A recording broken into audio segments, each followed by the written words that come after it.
अब मैं जूनियर था, सीनियर नहीं था, तो मेरे को उसी हिसाब से बिहेव करना पड़ता था। तो ऐसा होता था कि हमारा 6 बजे का टाइम रहता था सुबह का, तो वहां से मैं 5 बजे के या 4:30 बजे उठ उठा के निकलता था, फिर 1-1.5 किलोमीटर पैदल जाता था स्टैंड पे।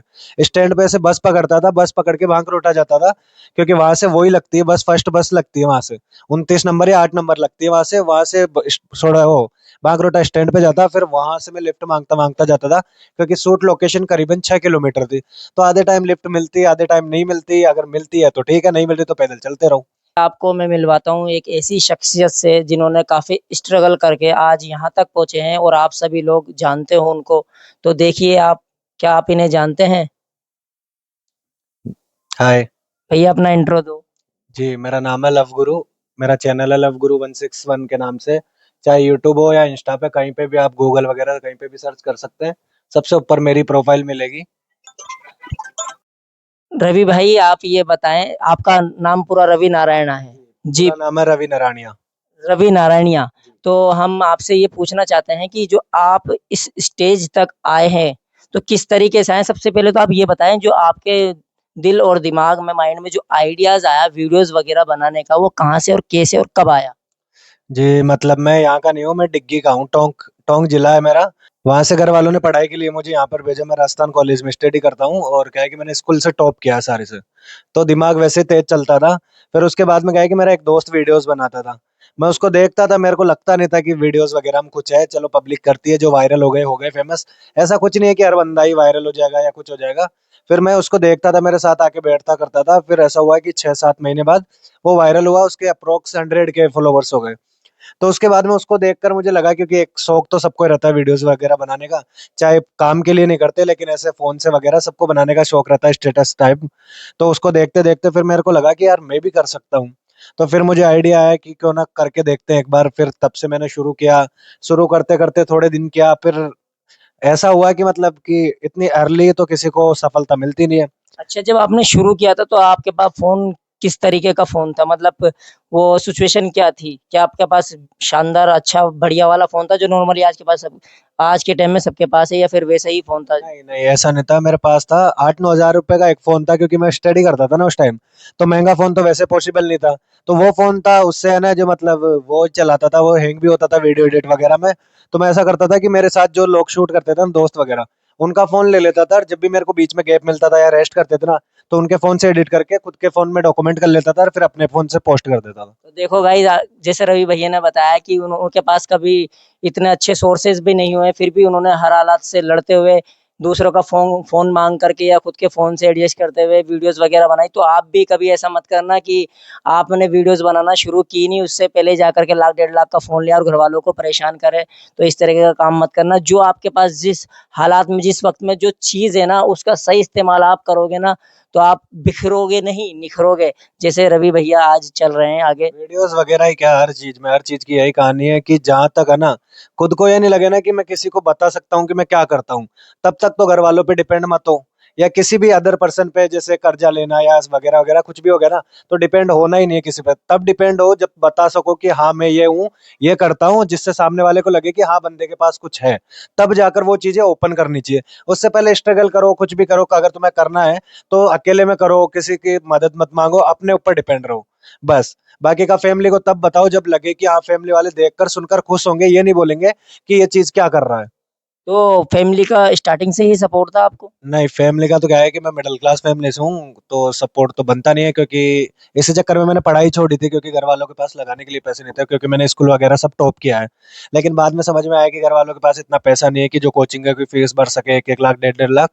तो पढ़ाई का कंटिन्यू करने का मन नहीं हुआ। फिर उसके बाद में थोड़ा टाइम स्पेंड किया, फिर धीरे धीरे ये आइडिया आया, तो फिर मुझे भी मतलब कि 1-2 साल बीत गया उस बीच में पढ़ाई छोड़ने के उसमें।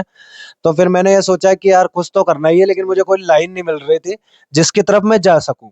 अब मैंने ये वीडियो वाली लाइन भी चूज की ना, तो वो ऐसे नहीं की थी कि करियर बनाने, मैंने बस काम के बेस पे शुरू की थी कि हाँ चलो शौक है, करते हैं। करते करते 10-15-20 दिन, 1 महीने 2 महीने हुआ, तो फिर छोड़ने का मन भी हुआ, क्योंकि बोलो बहुत हो गया ही हो गया। लेकिन फिर मैंने सोचा कि पिछली जो मैंने मेहनत की है, वो सारी वेस्ट चली जाएगी अगर मैं यहाँ से बंद कर दूंगा। तो उस मेहनत को बचाने के लिए आगे मेहनत कंटिन्यू रखी, और उसी का रिजल्ट मिला। और आपकी वीडियोस, पहली वीडियोस कब वायरल हुई थी, कुछ आइडिया है आपको? मेरी पहली वीडियोस मतलब ऐसे नॉर्मली तो 10-5 हज़ार व्यूज तो आ जाते थे, लेकिन जो फर्स्ट वीडियो वायरल हुई थी मेरी, शायद 3 महीने बाद हुई थी, एक वीडियो वायरल हुई थी, वो मिलियन में गई थी। तो एक वीडियो का वायरल होने का कोई इफेक्ट नहीं पड़ता, इफेक्ट तब पड़ता है कि आपकी कोई वीडियो हो जो पॉपुलर जाए, जिसकी रिमिक्स निकले, जो अदर्स अकाउंट पे, फैन पेज पे, सब पे वायरल हो, तब जाकर एक चेहरा बनता है। तब पता चलता है कि हाँ ये भी कोई बंदा है जो वीडियो वगैरह शूट करता है। तो मेरी वो हुई थी करीबन 7-8 महीने बाद। बहुत बढ़िया। तो आप ये बताएँ कि जैसे कि आप वीडियोज़ वग़ैरह बनाते थे, करते थे, तो कैसे आना-जाना रहता था इतनी दूर का सफ़र? ये तो मैंने मतलब पिछली बार एक इंटरव्यू दिया था, उसमें बताया था। तो मेरा ऐसा सीन था कि मैं सोडाला रहता था। अब वहां से मेरे पास आने जाने को कुछ नहीं था, और फिर हमारी जो टीम थी उसमें रूल्स के हिसाब से चलता था। अब मैं जूनियर था, सीनियर नहीं था, तो मेरे को उसी हिसाब से बिहेव करना पड़ता था। तो ऐसा होता था कि हमारा 6 बजे का टाइम रहता था सुबह का। तो वहां से मैं 5 बजे के या 4:30 बजे उठ उठा के निकलता था, फिर 1-1.5 किलोमीटर पैदल जाता था स्टैंड पे। स्टैंड पे से बस पकड़ता था, बस पकड़ के भांकरोटा जाता था, क्योंकि वहां से वही लगती है बस, फर्स्ट बस लगती है वहां से, 29 नंबर या 8 नंबर लगती है। वहां से थोड़ा वो बागरोटा स्टैंड पे जाता, फिर वहां से मैं लिफ्ट मांगता मांगता जाता था, क्योंकि शूट लोकेशन करीबन 6 किलोमीटर थी। तो आधे टाइम लिफ्ट मिलती, आधे टाइम नहीं मिलती। अगर मिलती है तो ठीक है, नहीं मिलती तो पैदल चलते रहो।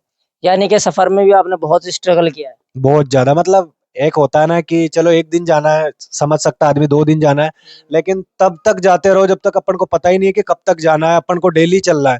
तो वो चीज इंसान को क्या है, डिमोटिवेट करती है। वो बस खुद का कॉन्फिडेंस होना चाहिए कि वहां से इंसान रुके नहीं। अच्छा, कभी-कभी ऐसा भी लगा कि आपको यार अब कुछ नहीं हो रहा तो मैं यहीं गिव अप कर दूँ या छोड़ दूँ सब हाँ, कुछ? ये थॉट तो देखो मेरे ही नहीं, सबके मन में आता है कि कुछ नहीं हो रहा, क्योंकि सिचुएशन है खिलाफ रहती है ना, तब इंसान जो भी करता है ना उसमें वो रुकता ही है, क्योंकि उसके माइंड में बहुत सारे थॉट्स आते हैं। थॉट्स इंसान को कंट्रोल करने लग जाते हैं, फिर थॉट्स इंसान के बस में नहीं रहते। वो उसके दिमाग में चीजें ये चलेगी, यार क्यों नहीं हो रहा, मेरा क्यों नहीं हो रहा, क्या चीजें कर रहा हूँ, क्या गलतियां कर रहा हूँ। सब कुछ सही करते करते भी, क्योंकि 10 चीजें उसको खाने को दौड़ती है, 10 थॉट्स आते हैं, 10 चीजें परेशान करती है। तो फिर इंसान का ये रहता है कि यार छोड़ रहे, यार नहीं हो रहा, अपना नहीं होगा, अपना अपने बस की नहीं है। लेकिन मेरा तो सीधा सा थॉट यही था कि अब तक जो किया वो वेस्ट चला जाएगा, तो रुकना तो नहीं है। तो जैसे कि आप देख रहे हैं सभी के आजकल के जो नौजवान होते हैं या बच्चे होते हैं, तो वो कुछ वीडियोज़ देख कर के ही ये सोचते हैं कि मैं भी वीडियोज़ बना लूँ, फेमस हो जाऊँगा, ये कर लूँगा, वो कर लूँगा। तो इस चक्कर में आके वो घरवालों से लड़ते हैं, झगड़ते हैं, दोस्तों से उधार लेते हैं, मोबाइल लाते हैं महँगे-महँगे। तो आप इन सभी चीज़ों को देख कर के क्या कहना चाहेंगे और उनको क्या मोटिवेशन देना चाहेंगे आप अपने थ्रू? देखो, मैं एक सीधी सी चीज कहना चाहता हूँ, क्योंकि देखो अगर एक मोहल्ला है, उसमें से एक बंदा वीडियो बना रहा है, और अगर वो वायरल हो गया, तो मैं गारंटी देता हूँ कि 50 बंदे वहां से निकल जाएंगे वीडियो बनाने के लिए, बिल्कुल निकल उसको जाएँगे। देखकर निकल गए। लेकिन वो चीज गलत है, क्योंकि देखो एक मान लो कि लोगों को क्रिकेट पसंद होता है, सब क्रिकेट देखते हैं, तो इसका मतलब ये थोड़े कि अपन भी क्रिकेटर बन ही जाएंगे टॉप लेवल के। अपने अंदर एक ना एक टैलेंट होता है, जरूरी नहीं है कि वीडियो बनाने वाला है सब में टैलेंट होगा। अपने अंदर जो पर्सनल टैलेंट है, जिससे तुम अपने आप को साबित कर सकते हो, उस टैलेंट पे टाइम दो। ऐसा नहीं है कि ये वीडियो से वायरल हो गया तो अपन वीडियो बन जाते हैं, ये डॉक्टर बन गया तो अपन भी डॉक्टर बन जाते हैं। तुम्हारे अंदर भी कुछ ना कुछ टैलेंट होगा ना, उसको इम्पोर्टेंस ही दो, किसी का देखा देखी मत करो। जी, बिल्कुल। रवि भैया ने बिल्कुल सही बात बताई है, तो गाइज़ आप भी इन्हीं की बातों को देख कर के आगे चलना और आगे बढ़ना ज़रूरी नहीं इनकी ही देख कर के आप अपने आप को भी, अपनी स्थितियों को, अपने हालातों को देखना और घरवालों को बिल्कुल भी परेशान मत करना गाइज़, क्योंकि एक जो माँ होती है ना, वो बच्चों को यूँ ही इस तरीके से बड़ा नहीं करती, वो 9 महीने अपने कोख में रखती है, वो किस तरीके से, किस हालातों से गुज़रती है और हर दर्द को वो सहन करती है। मतलब अगर वो गीला हो रहा है ना, तो गीले में खुद सोएगी गाइज़, लेकिन सूखे में आपको सुलाएगी। तो इस तरीके से गाइज़ अपने घरवालों को कभी भी दुःख मत पहुँचाना और मैं सभी से यही आशा करता हूँ कि आप सभी लोग सही-सही चलेंगे और दूसरे को भी मोटिवेशन देंगे और ना कि गलत लाइन पे जाकर के दूसरों को गलत लाइन पे चलने के लिए आप मोटिवेट करेंगे, मोटिवेशन देंगे। तो रवि भाई आप कुछ और कहना चाहेंगे?